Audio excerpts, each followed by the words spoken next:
ഓം സായിറാം. എല്ലാവർക്കും സായി കൃപ വാണിയിലേക്ക് സ്വാഗതം. ഇന്ന് ഞാൻ പറയാൻ പോകുന്നത് ബാബയുടെ അടുത്ത ഡിവോട്ടിയായ പുരന്ധരെക്കുറിച്ചാണ് കേട്ടോ.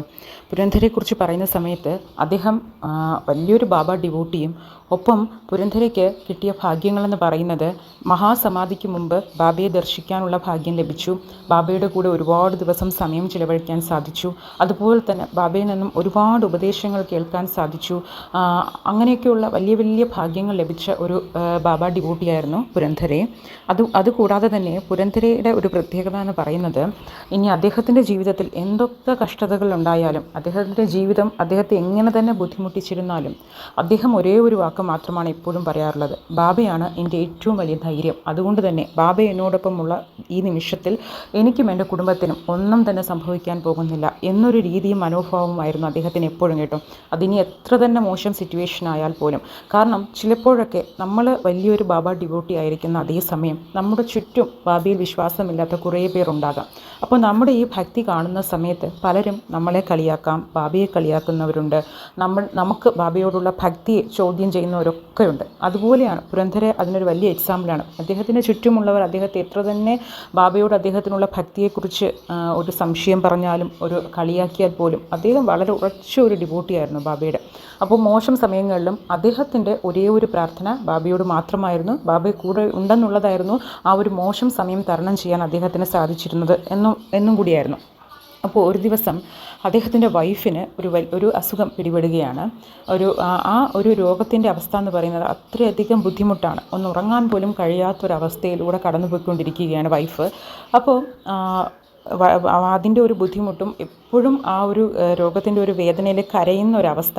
അപ്പോൾ ഇതെല്ലാം കാണുന്ന സമയത്ത് ഒരുപാട് മരുന്നുകൾ പരീക്ഷിക്കുന്നുണ്ട്, എല്ലാം ചെയ്യുന്നുണ്ട്. കൂടെ കാണുന്നവർക്കൊക്കെ ഒരുപാട് സങ്കടമാണ് അവരുടെ ഈ ഒരു അവസ്ഥ. പക്ഷേ ആ സമയത്തും പുരന്ധരെ പറയുന്നത്, ഈ ഒരു സമയവും കടന്നു പോകും, ബാബ ഉറപ്പായിട്ടും എൻ്റെ ഈ ഒരു രോഗം മാറാൻ വേണ്ടി എന്തെങ്കിലും ഉറപ്പായും ചെയ്തിരിക്കും. നമുക്ക് ഈ സമയം ചെയ്യാൻ പറ്റുന്നത് ബാബയെ ആത്മാർത്ഥമായിട്ട് ബാബയോട് പ്രാർത്ഥിക്കുക എന്നുള്ളത് മാത്രമാണെന്ന് അദ്ദേഹം എപ്പോഴും ഇങ്ങനെ സദാ പറഞ്ഞുകൊണ്ടിരിക്കും. അപ്പോഴും അദ്ദേഹത്തിൻ്റെ കൂടെ നിന്നവരൊക്കെ അദ്ദേഹം വെറുതെ ഇങ്ങനെ പറയുന്നതാണ്, ഇത്രയും ബുദ്ധിമുട്ടുന്ന അവരുടെ ആ ഒരു ബുദ്ധിമുട്ട് പോലും കാണാൻ താങ്കൾക്ക് പറ്റുന്നില്ല എന്ന് പറഞ്ഞ് കുറ്റപ്പെടുത്തുന്നവരുണ്ട്. അതേസമയം അദ്ദേഹത്തിൻ്റെ ബാബയോടുള്ള ഭക്തിയെക്കുറിച്ച് പറഞ്ഞ് കളിയാക്കുന്നവരുണ്ട്. അങ്ങനെ ഒരുപാട് പല രീതിയിലാണ് അദ്ദേഹം ബുദ്ധിമുട്ടുകൾ അനുഭവിക്കുന്നത്. മനസ്സിലുണ്ട് വൈഫിന് ഇത്രയും ഒരു രോഗം കൊണ്ട് ഇത്രയും ബുദ്ധിമുട്ടുകയാണല്ലോ എന്ന് ഒരു വിഷമം അദ്ദേഹത്തിൻ്റെ മനസ്സിലുണ്ടെങ്കിൽ പോലും അദ്ദേഹം ആ സമയവും കടന്നു പോകുന്നത് ബാബയോടുള്ള പ്രാർത്ഥന ഒന്നുകൊണ്ട് മാത്രമായിരുന്നു. അങ്ങനെ ഒരു ദിവസം അദ്ദേഹത്തിൻ്റെ വൈഫ് ഡെയിലി ഈ അസുഖം വന്നതിന് ശേഷം ഒന്ന് ഉറങ്ങാൻ പോലും പറ്റാത്തൊരവസ്ഥയിൽ, ഉറങ്ങുന്നെങ്കിൽ വളരെ ബുദ്ധിമുട്ടിയൊക്കെ ആയിരുന്നു അവരുടെ ഒരു ഉറക്കം എന്ന് പറയുന്നത്. അങ്ങനെ ഒരു ദിവസം അദ്ദേഹത്തിൻ്റെ വൈഫ് ഇങ്ങനെ ഉറങ്ങുന്ന സമയത്ത് അദ്ദേഹത്തിൻ്റെ വൈഫിന് ഒരു തോന്നലുണ്ടാവുകയാണ്. തൻ്റെ അടുത്ത് ആരോ വന്നിരിക്കുന്നത്, ബാബയുടെ മഹാസമാധിക്ക് മുൻപ് നടന്നതാണ്. തൻ്റെ അടുത്ത് ആരോ വന്നിരിക്കുന്നതായിട്ട് ഒരു തോന്നൽ അവരുടെ വൈഫിന് ഉണ്ടാവുകയാണ്. അപ്പോൾ കണ്ണ് തുറക്കാൻ പറ്റുന്നില്ല, പക്ഷേ ആരോ തൻ്റെ അടുത്തുണ്ട്. അതുമല്ല, അവർക്ക് അവരുടെ നെറ്റിയിൽ വല്ലാത്തൊരു ചൂട് അനുഭവപ്പെടുകയാണ്. അപ്പോൾ ആ ചൂട് പതിയെ ദേഹം ഫുള്ളും ഇങ്ങനെ വേർത്തൊലിക്കുന്ന ഒരവസ്ഥയിലോട്ട് മാറുന്നുമുണ്ട്. അപ്പോൾ ഇതേ സമയം പുരന്ധരയുടെ സ്വപ്നത്തിൽ വരികയാണ് ബാബ. കഫ്നി ധരിച്ച ബാബയെ സ്വപ്നത്തിൽ പുരന്ധരെ കാണുകയാണ്. അപ്പോൾ ബാബ നടന്നു വരുന്നുണ്ട്. ബാബയുടെ കയ്യിൽ സക്കയും അതേപോലെ ബാബയുടെ ആ ഒരു തുണി സഞ്ചിയുണ്ടല്ലോ അതുമുണ്ട് കയ്യിൽ. അപ്പോൾ ബാബ വെള്ള കഫ്നിയിൽ നടന്നു വരുന്നതായും, നടന്നു വന്ന ബാബ അദ്ദേഹത്തിൻ്റെ വൈഫിൻ്റെ അടുത്ത് വന്ന് ഇരിക്കുകയും തൻ്റെ ആ ഒരു സഞ്ചിയിൽ നിന്നും ഉധിയെടുത്ത് അവരുടെ നെറ്റിയിൽ പുരട്ടുന്നതുമായിട്ടുള്ള ഒരു സ്വപ്നമാണ് പുരന്ധരെ കാണുന്നത്. അപ്പോൾ പുരന്ധരെ അടുത്ത റൂമിലാണ് കിടക്കുന്നത്. അപ്പോൾ ഭാര്യ തൊട്ടപ്പുറത്തെ റൂമിൽ. അപ്പോൾ പുരന്ധരെ ഈ സ്വപ്നം കണ്ട് എഴുന്നേൽക്കുന്ന സമയത്ത് അദ്ദേഹം വിചാരിക്കുകയാണ്, ഞാൻ കാണുന്നത് സ്വപ്നമാണോ അതോ ബാബ യഥാർത്ഥത്തിൽ വന്നതായിരിക്കുമോ, എന്താണെന്നറിയില്ല. ഈ സമയത്ത് അദ്ദേഹത്തിൻ്റെ വൈഫിൻ്റെ ഒരു നിലവിളിയും കേൾക്കുകയാണ്. ഇദ്ദേഹം അവിടെ ഓടിപ്പോകുന്ന സമയത്ത് വൈഫ് പറയുന്നത്, എനിക്ക് ആദ്യം എൻ്റെ നെറ്റിയിൽ വല്ലാത്തൊരു ചൂട് അനുഭവപ്പെടുകയും ശേഷം ഇപ്പോൾ എൻ്റെ ദേഹം ഫുള്ളും വല്ലാത്തൊരു ചൂടാണ് ഞാൻ അനുഭവിക്കുന്നത്. നോക്കുന്ന സമയത്ത് ദേഹം ഫുള്ളും ഇങ്ങനെ വേർത്തൊലിക്കുന്നുമുണ്ട്. അപ്പോൾ അദ്ദേഹത്തിന് മനസ്സിലായി, താൻ കണ്ട സ്വപ്നമാണെങ്കിലും വന്നത് ബാബ തന്നെയായിരുന്നു. കാരണം നെറ്റിയിൽ ഉതി പുരട്ടുന്നതായിട്ടാണ് അദ്ദേഹം സ്വപ്നത്തിൽ കാണുന്നത്. അപ്പോൾ അദ്ദേഹം വൈഫിനോട് പറയുന്നുണ്ട്, ഇനി നീ ഒന്നും ഭയപ്പെടേണ്ട കാര്യമില്ല. കാരണം നീ അനുഭവിക്കുന്ന ഈ ചൂടെന്ന് പറയുന്നത് ബാബ നിൻ്റെ നെറ്റിയിൽ പുരട്ടിയ ഉധിയുടെ ചൂടാണ് എന്നാണ് അദ്ദേഹം പറയുന്നത്. നിനക്ക് ഉറപ്പായിട്ടും ഇപ്പോൾ എനിക്ക് പരിപൂർണമായി വിശ്വാസമുണ്ട്, ഉറപ്പായിട്ടും നിൻ്റെ ഈ ഒരു രോഗം ശമിച്ചു തുടങ്ങും എന്നെനിക്ക് ഉറപ്പായിട്ടും വിശ്വാസമുണ്ട്.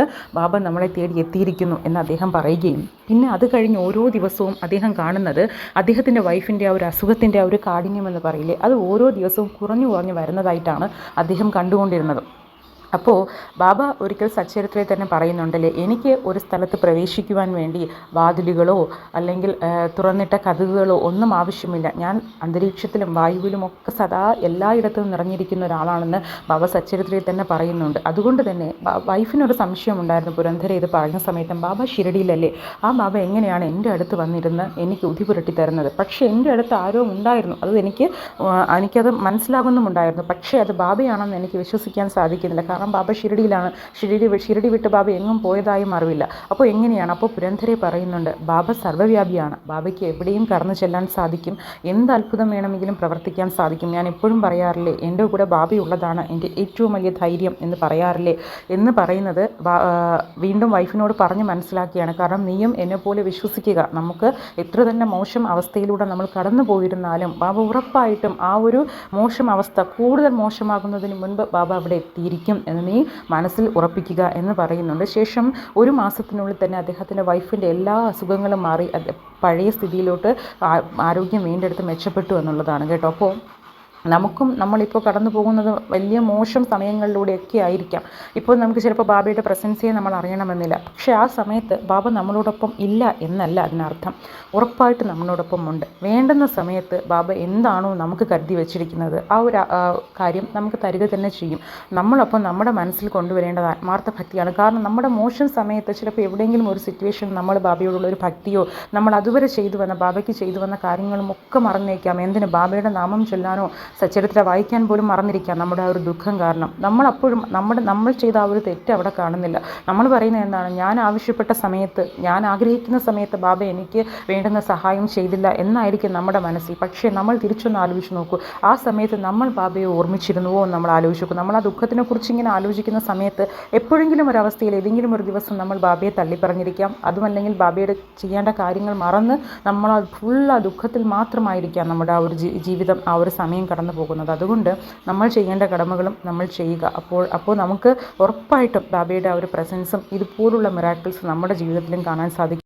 ഒപ്പം ഇത് കണ്ടുകൊണ്ടിരിക്കുന്ന എല്ലാവർക്കും ബാബയുടെ എല്ലാവിധ അനുഗ്രഹങ്ങളും ഉണ്ടാകട്ടെ. ഓം സൈറാം.